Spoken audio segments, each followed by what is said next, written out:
Hola a todos. Hoy vamos a meternos de cabeza en un enigma absoluto, una paradoja alucinante que rompe por completo la manera en que percibimos cada segundo de nuestra existencia. Existe un choque monumental, una tensión brutal entre el concepto lógico que usamos en el día a día para medir la realidad y nuestra experiencia vital, pura y fluida de esa misma realidad. Es un tema fascinante porque, literalmente, toca la raíz misma de cómo vivimos y sentimos la vida. Y para intentar desentrañar todo este misterio, vamos a basar nuestro análisis de hoy en el texto filosófico Tiempo, Determinismo y Azar, del pensador Silo. Nos da un marco súper lúcido para entender exactamente por qué nuestra mente parece chocar una y otra vez contra esa naturaleza tan escurridiza e inasible del universo.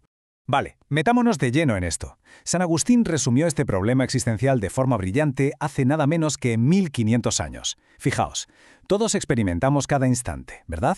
Sentimos el peso de las horas, el paso de los años, oímos los coches pasar por la calle. Pero en el milisegundo exacto en que alguien nos pide que definamos qué es exactamente ese transcurrir, la mente se nos queda totalmente en blanco. Es una lucha universal. Vivimos el tiempo, lo sentimos en la piel, pero nuestra razón tropieza y cae al intentar atraparlo.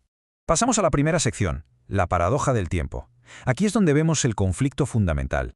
Pensadlo un momento. Para sobrevivir en un universo donde absolutamente todo cambia en fracciones de segundo, la humanidad tuvo que inventarse una herramienta de supervivencia intelectual clave: el concepto. Si nuestra mente no se detuviera a clasificar las cosas, las estaciones del año nos parecerían fenómenos terroríficos y nuevos cada vez que ocurren. Sin esta herramienta viviríamos en un pánico constante. Es lo que el texto llama el hombre caos, inmerso en un fluir sin leyes que vuelve loco a cualquiera. Así que, ¿qué hacemos? Nuestra mente crea conceptos para congelar el tiempo. Aislamos los objetos como si hiciéramos una foto estática de la realidad, y a partir de ahí ya podemos desarrollar la ciencia, la tecnología y, en fin, toda nuestra civilización.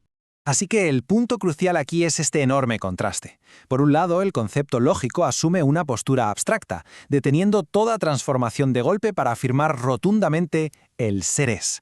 Pero claro, por otro lado, nuestra experiencia vital nos grita que la realidad y nosotros mismos como observadores nos estamos modificando instante tras instante. Al intentar conceptualizar el movimiento para poder entenderlo, le estamos arrancando de cuajo su esencia fluida. Lo convertimos en una simple idea del movimiento y, de paso, aniquilamos la experiencia real de vivirlo. Y esto nos lleva a la sección 2, concepto contra experiencia vital. El dilema definitivo al que nos enfrentamos. La realidad es una transformación que no frena nunca. Seguro que conocéis la famosa frase de Heráclito: nadie se baña dos veces en el mismo río. Pero es que filosóficamente vamos un paso más allá. Nadie se baña en el mismo río ni siquiera una vez. Porque mientras entras al agua, el río ya ha fluido y tú también estás cambiando. Todo es diferente cada segundo. Así que nuestro intelecto se topa con un dilema de proporciones épicas, con dos opciones que se excluyen mutuamente. O bien conceptualizamos el tiempo para entenderlo, congelándolo y dejando que el tiempo real se escape, o bien nos limitamos a experimentarlo, a fluir con él, pero siendo totalmente incapaces de razonarlo. Entender o experimentar. Esa es nuestra gigantesca encrucijada. Entramos en la sección 3, el dilema de estar estando.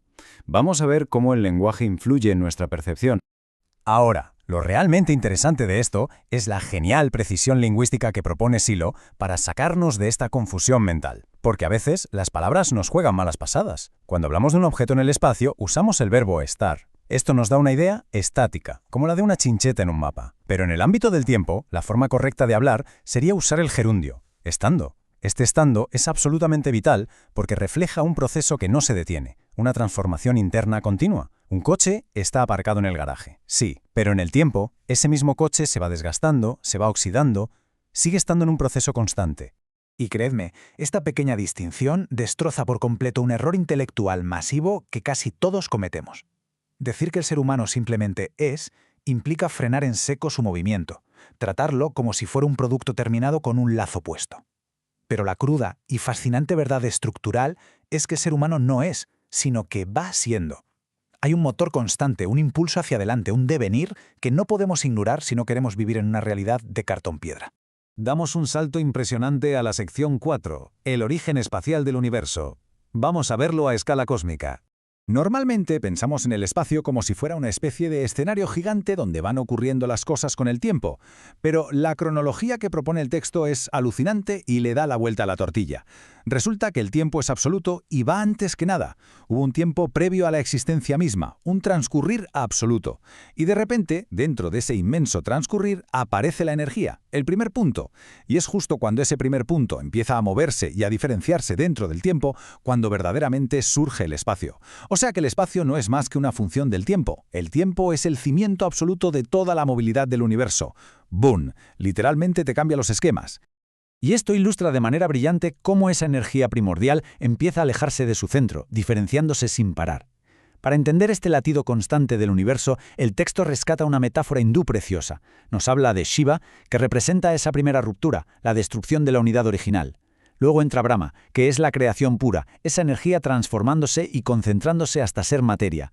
Y finalmente Vishnu, la conservación, la lenta síntesis de todos esos elementos. Es, ni más ni menos, que el ciclo vital del cosmos entero, operando siempre bajo la batuta imparable del transcurrir temporal. Llegamos a la sección 5, tiempos relativos y sistemas. Hablemos de cómo se entrelazan estas estructuras. Bueno, ya sabemos que todo fenómeno en el universo está ligado al tiempo, pero aquí está el truco. Cada cosa tiene su propio reloj interno. El tiempo de nuestra conciencia humana va a su rollo, a su propio ritmo. Por eso, estar una hora charlando con colegas se pasa volando. Pero estar un minuto mirando cómo gira el plato del microondas parece una tortura medieval. Ese tiempo mental no avanza igual que el tic-tac implacable de un mecanismo de relojería. Y desde luego no tiene absolutamente nada que ver con la inmensa escala del tiempo cósmico. Básicamente, la velocidad a la que se transforma algo depende totalmente del lugar que ocupe dentro del sistema al que pertenece. Pensadlo así. Ninguna cosa en el universo se mueve completamente aislada. Por un lado, imaginemos una pequeña célula. Esa célula tiene su propio tiempo interno, sus procesos y sus tensiones, hasta que, finalmente, la tensión la rompe desde dentro. Pero, por otro lado, un globo lleno de hidrógeno no explota de la nada sin motivo. Estalla cuando sube a muchísima altitud, porque la presión de la atmósfera externa, del sistema exterior, cambia drásticamente. Las transformaciones en el tiempo siempre son relativas a las tensiones de los sistemas en los que operan, tanto por dentro como por fuera. Todo, absolutamente todo, está interconectado. Avancemos para ver cómo esto se desarrolla a nivel práctico. Como gran conclusión metodológica, si resulta que el universo es un flujo imparable de estructuras interconectadas, la vieja costumbre de analizar cosas aisladas mediante inducciones estáticas ya no nos sirve de mucho.